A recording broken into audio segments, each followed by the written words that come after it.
In this movie, we're going to take a look at how we can add layout to our project using our float-based design principles.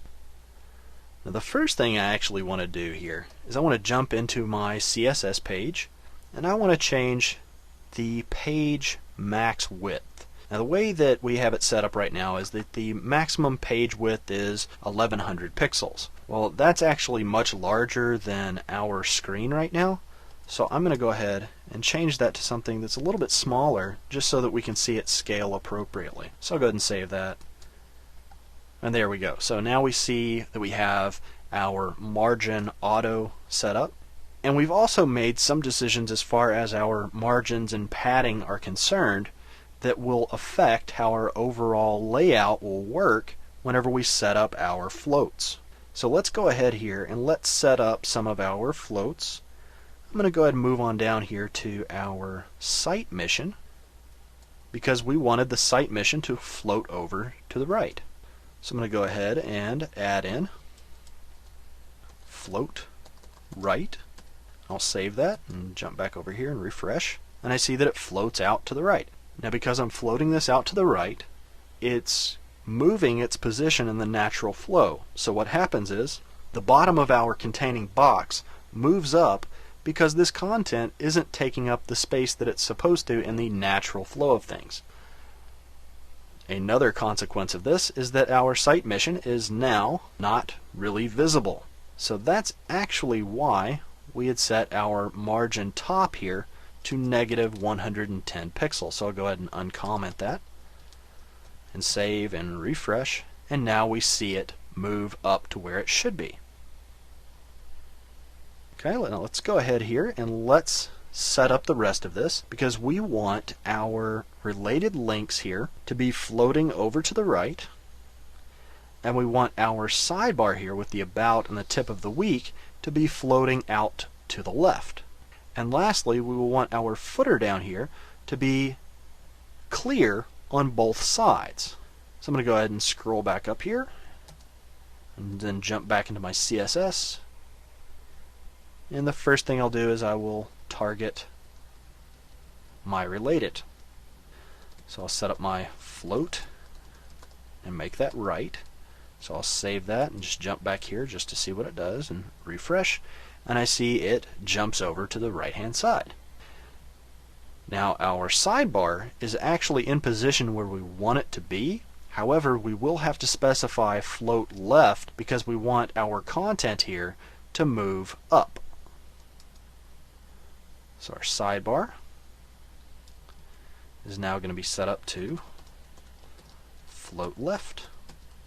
So save and refresh, and there we go. Now by the looks of it, we end up having something of a problem here with our related links and the width that's set up here with our news.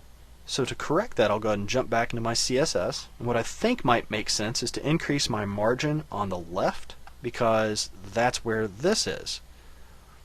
So if I change my margin here to 20 pixels and save that and then come back here and refresh, what I'll see is it does affect the text, but it does not affect our block there. Now the reason it's not affecting that block is because of the way that our headers will behave, because they're block level elements.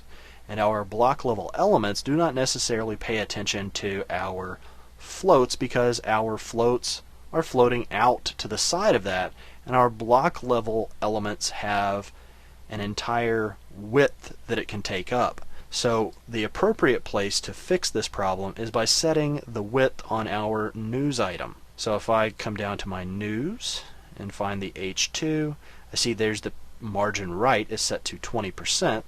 I'll go ahead and set that to 25%. Save, and then come back and refresh, and I see that now we have enough space for our floated item. So now that we've taken care of our left hand and right hand column, we do need to take care of our footer. Now, because of the design that we have, we don't need to use our clear property on this, but if we had a large column over to the left hand side and to the right hand side, and we wanted our footer to always appear below everything down at the very bottom, we would end up going into our CSS here, and we would set up on our footer clear both. And that would make sure that our footer would always end up being at the very bottom in our float-based designs. Now whenever I save that and jump over here and refresh, I really don't see any change at all. That's because there is nothing to the left and there's nothing to the right down here that's keeping it from being where it is. So even though we don't really need this in our particular layout, we're going to go ahead and leave it in here just in case something comes up where we definitely need it to clear both right and left. However, there is something that we do need to do, and we need to jump into our HTML document to take care of it, because our footer is actually in the wrong place. Our footer needs to be contained within our content region because we're looking for a very specific look. So what I will do is I will move the closing div tag for our content so that it includes the footer. So if I save and jump back in here and refresh, I get the effect that I'm looking for. So now we have our footer in the appropriate region, and we don't even have to utilize our clear or float on it. Now that concludes our movie at looking at how to apply our floats to our particular design. And as you can see, we do have the basics of a pretty nice little layout that you might encounter on a large number of sites, and it's not all that difficult to do. So hopefully at this point you know a good deal about our float-based designs.